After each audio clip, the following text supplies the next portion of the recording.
Mənim də məzarım qazılar bir gün.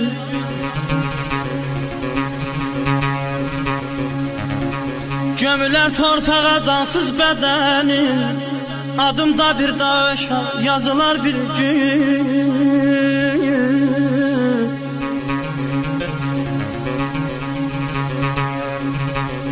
Hisslərim dincələr, ruhum dincələr, sığmaz nə fikirlər, nə düşüncələr.